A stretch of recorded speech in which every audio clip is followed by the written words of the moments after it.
Right.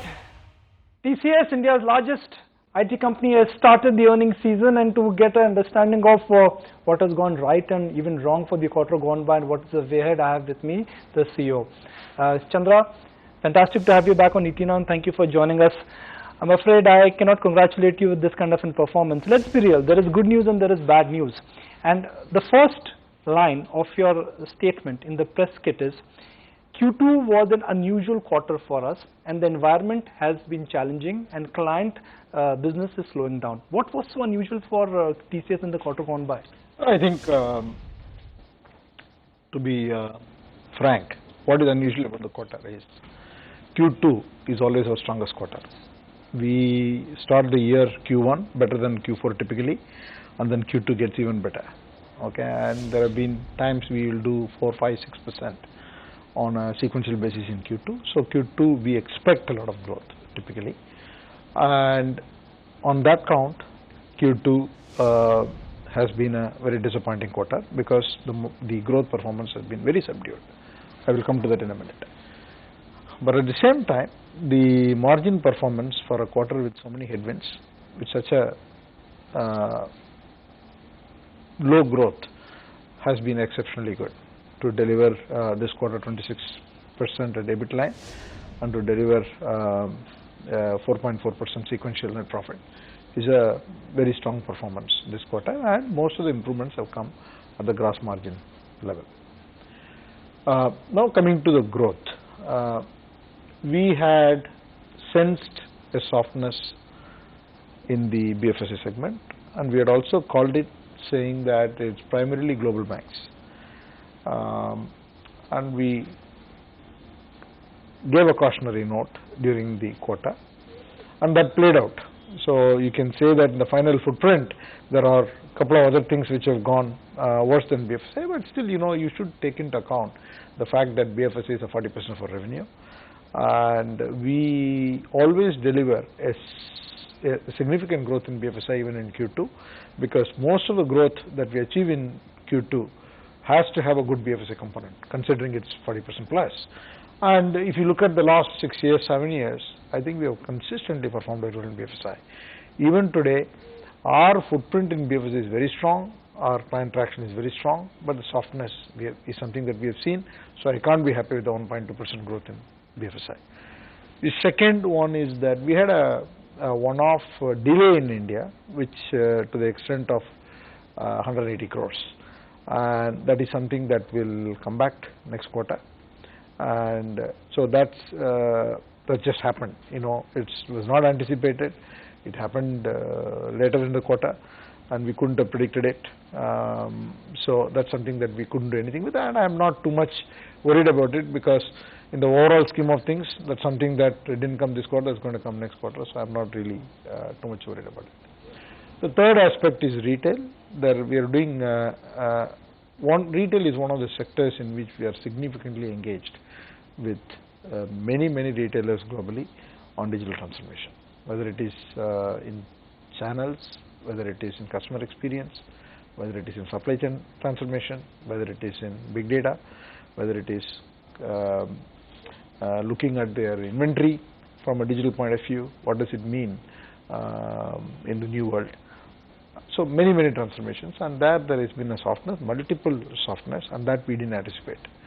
That was a bit of a surprise, but what I could do under the circumstance is what I've done. I can go back and look at each one of these situations, whether any of the situations are structural. Is there a cancellation of contracts?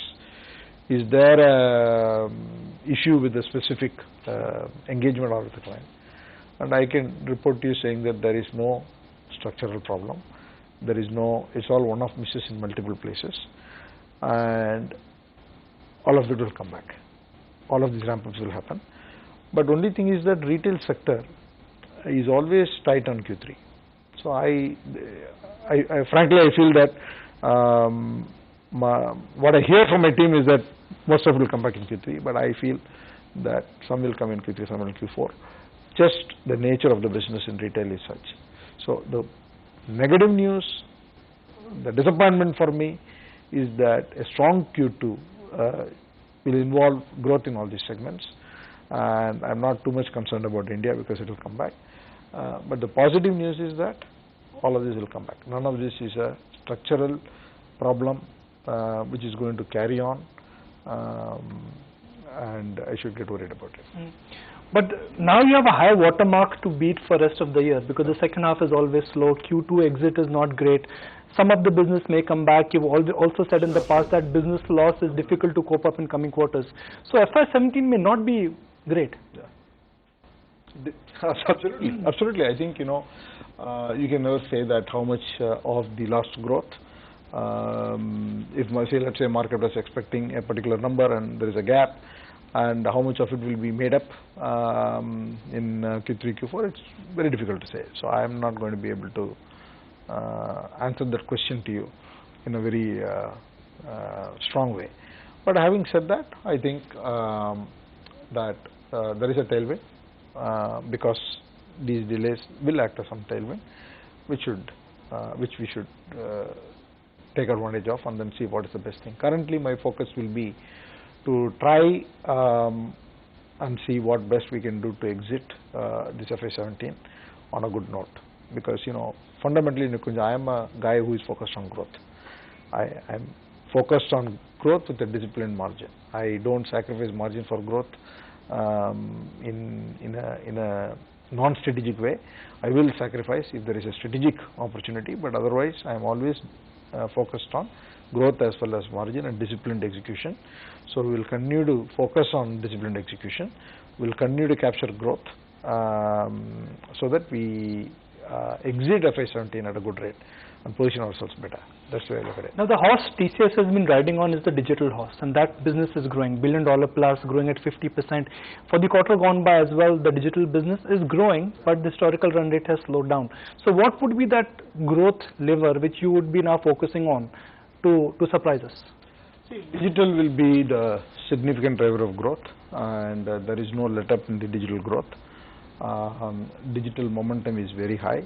I have given some sample engagements in the press release, but if you really look at the extent of penetration we have, both from a technology point of view, from the business point of view, with customers across sectors, whether it is BFSI, retail, utilities, manufacturing, or travel, across sectors, is pretty significant. We are tightly embedded with clients in transformation of their enterprises into a digital form, real-time enterprise, or an enterprise which delivers superior experience, whichever way you call it. And all of this is positioning us in an extremely good place in order to deliver growth. I think we are very strong in digital, and I don't see any issues at all. So the slowdown, what we've seen, and again, it's a recent data, so we tend to look at only 2 or 3 quarters here. The slowdown, what we've seen in the digital business, I'm comparing Q4 and Q1 versus Q2. Do you think that is in line with the overall business problem you've had for the quarter gone by? Yeah, because it's a 1% growth. What do you expect, right? The problem is that. So BFSI and digital is connected. Connected. BFSI, digital, retail, everything is connected. Retail is also all this is change programs, which means that they are capex budget. So if you get delays in the ramp-ups, that shows up. Now, when we engaged in a similar conversation on the same forum immediately after your Q1 numbers, the red flags, according to you, were only 2. One was Diligenta and second was Japan. Now, looks like the environment is changing. There is something which we don't understand, or there is something going on which you need to perhaps explain better. Not really, Nikunj. See, I think if you really go back the last 5-6 quarters, I had pointed out 3 one-off structural issues. Yep. So when it's a Diligenta or when it's a Japan, it was a multi-quarter recovery. Yep. So if you remember, I don't remember the quarter, but if you go to FY15 Q1 or FY16 Q1, whenever we had the problem, then I would have said that it will take next 4 quarters, it will take 6 quarters. So I don't have such issues. So whether it is retail, whether it is India, or whether it is BFSI, I don't see any one of this as structural slowdown. I think the ramp-ups are getting delayed. It is not that we are having an issue with an account or having an issue with an engagement or having an issue with the market at this point in time. So just to clear the air and for the benefit of our viewers and your shareholders, there are no deal cancellations and the slowdown is cyclical in nature. Yeah. You can call it cyclical because for want of a better term. I want to focus also on this entire US election rhetoric. It's not that for the first time US elections are happening. Every time close to the election, IT companies, they tend to get extra careful. Are you extra careful? Are you smelling something is different this time, or this is a usual election cycle? You have to remain cautious and then things normalize. See, my answer has been the same. I have always said it, whether it is an election time, whether it is an economic slowdown, whether it is a jobless issue. These are times in which this topic comes up. So how it will play out, what kind of regulatory changes will come, I don't know. But fundamentally I believe that our ecosystem, we are as much a global company as anyone else that you can find. And we are very strongly present in the US, not only in terms of our customer base, but also in terms of the employee base. And we believe that we are tightly integrated with the technology adoption in that market. So while there may be changes and regulations, etc., we have got to take care of and comply with, I fundamentally believe that from a business model point of view, we are integrated, and I'm not cautious about that. For a company which always had market-leading growth, does it bother you that this time you will miss that number? No, we'll see. At the end of the day, I think these are. See, at the end of the day, these are not things that one should go by.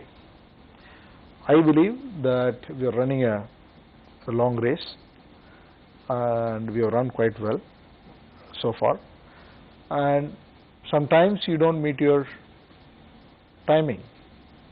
You want to do the race in a particular time.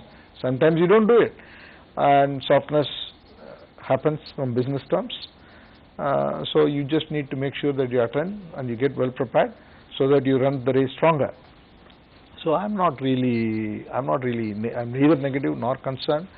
I believe that we are extremely well positioned. We have very good traction with customers. Our investments are very solid, both for short term, medium term and long term. And we have gotten into markets. We have spent significant amount of investments we have made, whether it is in building out Japan for tomorrow or Latin America for tomorrow. And these are calls that we have to make in a business that we want to grow with these customers the next 10 years, 5 years. So these are very important investments that we made those investments. Sometimes those in short term may pose a headwind, but that's fine. But the benefits are there for us because we have built deeper relationships, we have gotten to know them, they have gotten to know us. So they will all come back. There is no issue. But also in terms of digital, I think we are making every investment that we need to make. We are not shying away. We are not cutting investments. Chandra, if I look at the trajectory for Indian IT sector, the growth is contracting. That's largely because of the base effect. Late teens has become early teens, and now it could be in single digit. But there would be a curve where the growth contraction will stop and real growth will start picking up. That's the cyclical aspect and the structural aspect which will kick in. So how far are we away from expansion? I wish I can give you a definitive date. But you're working towards that. I'm working towards that. I'm very much working towards that. I don't believe, these are things that, people will disagree with me when I say that, so I don't really want to get into a big argument with anybody. Let's have a frank chat then. Let's not have an argument. I think the most important thing is that I fundamentally believe that we are in a business which is very technology intensive, and I said it earlier, if technology used to support business 15 years ago, during internet time technology got embedded in business. We are moving to an era in digital where business is getting embedded in technology. So the role of technology is pretty significant.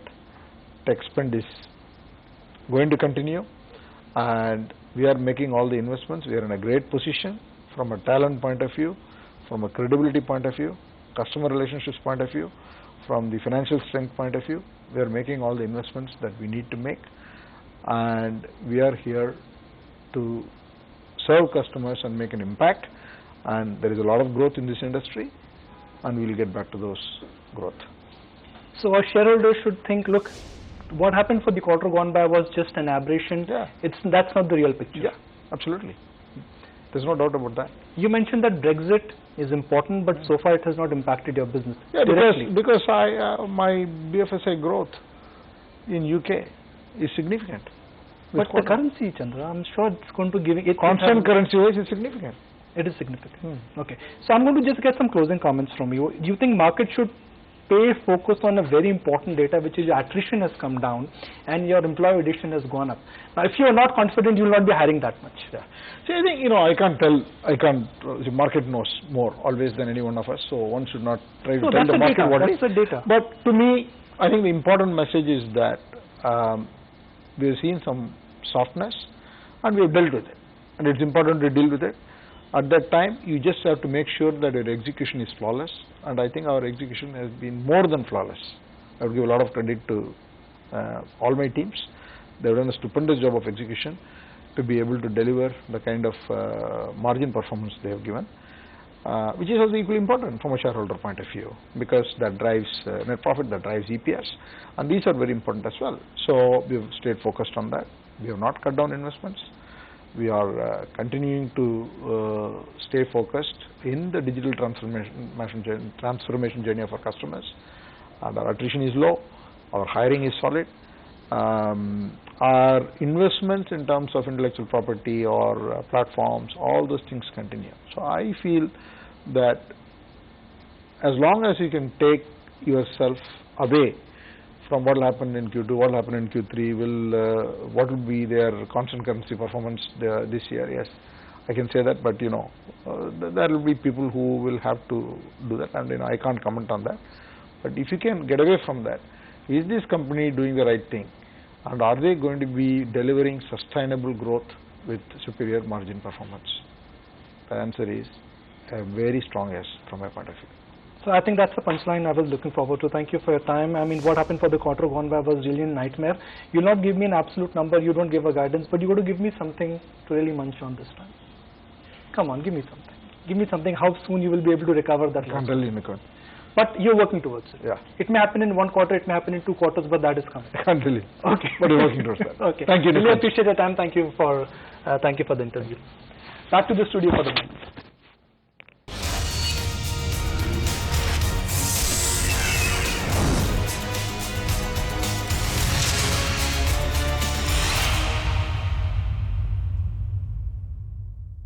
Find us on Facebook at facebook.com/etnow and don't forget to click the like button. You can also follow us on Twitter at etnowlive. To stay updated with all our programming, hit the subscribe button on our YouTube channel by logging on to youtube.com/user/etnow.